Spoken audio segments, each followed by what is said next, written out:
using your trimmer equipped with a nylon line cutting head, one thing is surely a given. Eventually, you will need to replenish the cutting head with line. In this brief video, we'll explain how to replace the line on our three most popular spooled line heads: STIHL Auto Cut, STIHL Auto Cut Easy Spool, and the STIHL Trim Cut. To remove the spool from the head, follow these steps. Always stop the engine and make sure that the cutting attachment is stopped. If the trimmer utilizes a gearbox, make sure it is cooled down before doing any maintenance or repair work to the cutting head or attachment. Shown here is the STIHL Auto Cut 25-2 trimmer head. Grasp the body of the spool housing firmly with one hand. With the other hand cupped over the tapping side of the head, insert your thumb into the hole where the tab release is located and push down firmly toward the base of the spool housing. This will release the tab. Rotate the head around 180 degrees and repeat the same procedure on the second tab. The cover is now released and you can remove it and the spool. You may need to press down on the spool and rotate it slightly for it to release from the spool housing. On the trim cut, you simply unscrew the star nut on the head. Once the star nut is loose, remove the nut and the spool. Although you do not have to open up the head on the easy spool to wind it, if you wanted to clean the inside of the head, you simply loosen the cap and lift the spool out of the spool housing. Be cautious though not to lose the spring that is located in the center of the spool. Once the cap and spool have been removed on the auto cut or the trim cut, this would be a good time to wipe away or tap out any loose dirt or debris that may have collected in the head. One way to reload your trimmer head is to use a preloaded spare spool that can be purchased at your STIHL dealer, but eventually you will need to rewind your spool or spools. To do this, first determine what the correct diameter of line is you will need and the length of line you will need to wind your head. This information can be found on the instruction card that comes with your STIHL trimmer head. If you cannot find those instructions, they can easily be viewed or downloaded free of charge at stihlusa.com. In our example here with the Auto Cut 25-2, the instructions call for two pieces of .095 line that are 16.5 feet long. To get your two lengths of line easily, measure off one length of line 33 feet long.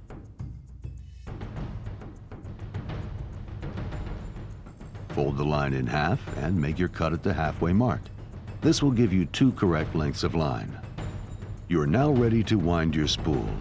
There are a few important features on your spool that you will need to identify. First, on the top of the spool, you will find two or more notches. These are there to hold the line in place once the spool has been wrapped. Second, you will see the spool is split and the line retaining holes. There are an identical set of retaining holes located 180 degrees around the other side of the spool. And finally, on the bottom, you will see the correct winding direction for the line. Taking one line, you will want to wind the half of the spool that is closest to the notches first. You will want to make a mental note of the position of the retaining hole you will start with. When you wind the second line, you will want to start on the opposite side of the spool. Insert the line as far into the retaining hole as you can, then wind the line around the spool firmly and evenly, not crossing over into the other half.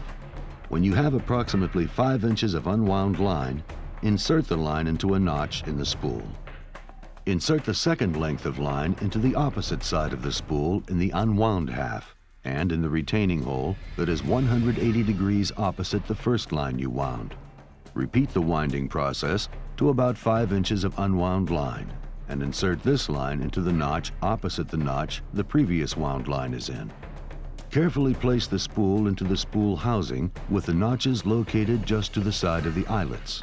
Press down on the spool and rotate it slightly until the notches and the eyelets match up and let up on the spool.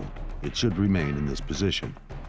Gently pull the line out of the notches and feed them through the eyelets.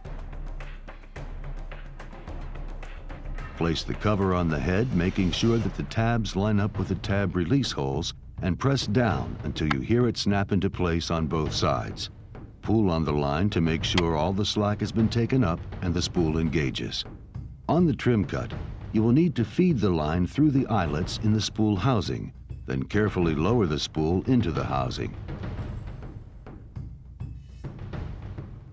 Then pull firmly on both ends of line to release the lines from the notches.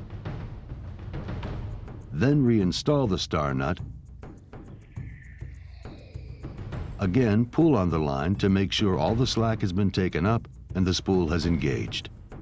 The line should be the same length on both ends and never longer than the line limiter distance located on the trimmer's guard.